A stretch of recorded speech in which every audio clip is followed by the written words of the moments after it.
नमस्ते दोस्तों, मैं अनुराधा त्रिपाठी आप सभी का स्वागत करती हूं अपने चैनल में जिसका नाम है अंश ज्ञान। दोस्तों, आज हम बात करेंगे हरितालिका तीज के व्रत के उद्यापन के बारे में। हरितालिका तीज का व्रत भादव महीने के शुक्ल पक्ष की तृतीया को मनाया जाता है। इस दिन भगवान शिव और माता पार्वती की पूजा अखंड सुहाग के लिए की जाती है। शास्त्रों में मान्यता है कि इस व्रत को शुरू करने के बाद कम से कम 13 सालों तक रखने के बाद ही इस व्रत का उद्यापन करना चाहिए। परंतु कभी कभी ऐसा होता है कि किन्हीं कारणों की वजह से महिलाओं का ये व्रत बीच में ही टूट जाता है। ऐसे में आपको इस व्रत का उद्यापन कर देना चाहिए। कहते हैं कि किसी भी व्रत का पूर्ण फल तभी प्राप्त होता है जब उसका उद्यापन कर दिया जाए। जो महिलाएं निर्जला व्रत करती हैं और उनका व्रत टूट जाता है तो वे दूसरे वर्ष तीज का व्रत फलाहार उठा सकती हैं। परंतु जो लोग फलाहार का व्रत रखते हैं और उनका व्रत बीच में ही टूट जाता है वो दोबारा ये व्रत नहीं उठा सकते। अतः उन्हें इस व्रत का विधि पूर्वक उद्यापन कर देना चाहिए। उद्यापन करने से आपको इस व्रत का पूर्ण फल प्राप्त हो जाता है।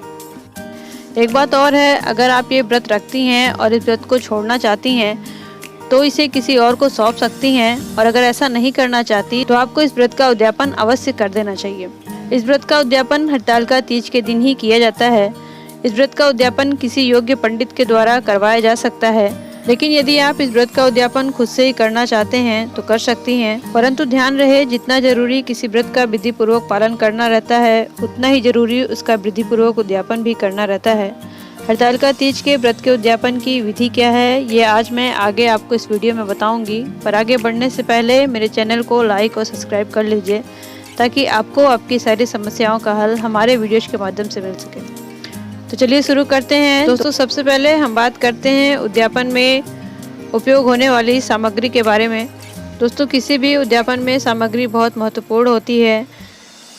यदि आप एक दिन पहले ही सारी सामग्री एकत्र करके रख लें तो आपको पूजा करने या उद्यापन करने में कोई भी परेशानी नहीं होगी। तो चलिए बात करते हैं सामग्री के बारे में। सामग्री इस प्रकार है: 5 सफ़ेद कपड़े, भांग, धतूरे का फूल, फल, बेल की पत्तियाँ, समी की पत्तियाँ, जनेऊ, सफ़ेद चंदन, रोरी, रक्षा, अक्षत, धूप, तुलसी, फल फूल, 5 बर्तन, माँ पार्वती के सुहाग की सामग्री, 5 लाल कपड़े, श्रृंगार का सामान जैसे चूड़ी, मेहंदी, बिंदी, सीसा, नेल पॉलिश इत्यादि, चुनरी, पान का बीड़ा, हवन के लिए हवन कुंड, दशांग इत्यादि। दोस्तों, अब आइए जानते हैं पूजा की विधि के बारे में। उद्यापन वाले दिन आपको व्रत रखना है। सुबह स्नान करके साफ सुथरा वस्त्र धारण करें, सारी सामग्री का इंतजाम कर लें और पूरे दिन भगवान शिव और माता पार्वती का श्रद्धा पूर्वक स्मरण करते रहें। जैसा कि आप जानते हैं, तीज की पूजा प्रदोष काल में की जाती है।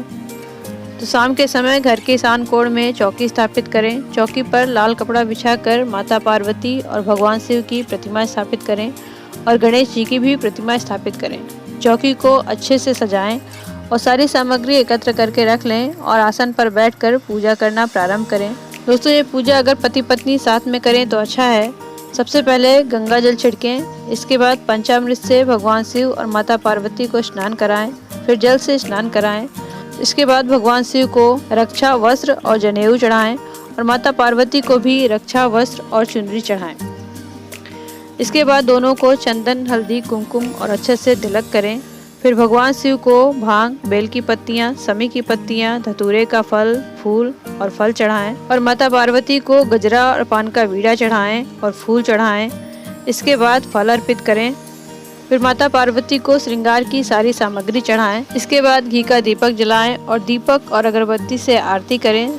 सबसे पहले श्री गणेश की आरती करें, इसके बाद भगवान शिव और माता पार्वती की आरती करें और उन्हें खीर, मिष्ठान और फल का भोग लगाएं। इसके बाद हवन करें। फिर भगवान से अपनी मनोकामना कहें और उद्यापन की इच्छा जाहिर करें।